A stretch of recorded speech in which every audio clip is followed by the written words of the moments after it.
Hi friends, power tech four YouTube ചാനലിലേക്ക് സ്വാഗതം. ലൈറ്റിലെ 6000K എന്നത് കളർ താപനിലയെ സൂചിപ്പിക്കുന്നു. ഇവിടെ K എന്നത് കെൽവിൻ എന്ന യൂണിറ്റിനെയാണ് അർത്ഥമാക്കുന്നത്. ഒരു ലൈറ്റിൻ്റെ കെൽവിൻ മൂല്യം എത്രയാണോ അതനുസരിച്ചായിരിക്കും ആ ലൈറ്റിൻ്റെ നിറം വ്യത്യാസപ്പെടുന്നത്.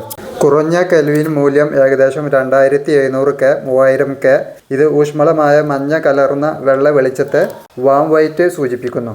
സാധാരണയായി വീടുകളിൽ ശാന്തമായ ഒരു അന്തരീക്ഷം സൃഷ്ടിക്കാൻ ഇത് ഉപയോഗിക്കുന്നു. ഇടത്തരം കെൽവിൻ മൂല്യം ഏകദേശം 3500K, 4500K.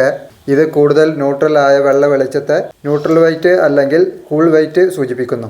കൂടിയ കെൽവിൻ മൂല്യം 5000K, അതിനു മുകളിലും ഇത് തണുത്ത നീല കലർന്ന വെള്ള വെളിച്ചത്തെ കൂൾ ഡേ ലൈറ്റ് അല്ലെങ്കിൽ ഡേ ലൈറ്റ് സൂചിപ്പിക്കുന്നു.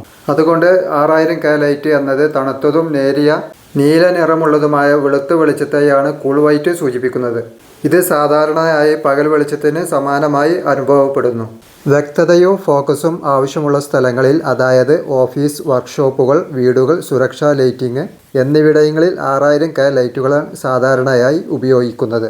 ഇന്നത്തെ വീഡിയോ ഇത്രയേ ഉള്ളൂ. ഈ വീഡിയോ ഇഷ്ടപ്പെട്ടാൽ ചാനലൊന്ന് സബ്സ്ക്രൈബ് ചെയ്യുക, ഷെയർ ചെയ്യുക, ലൈക്ക് ചെയ്യുക.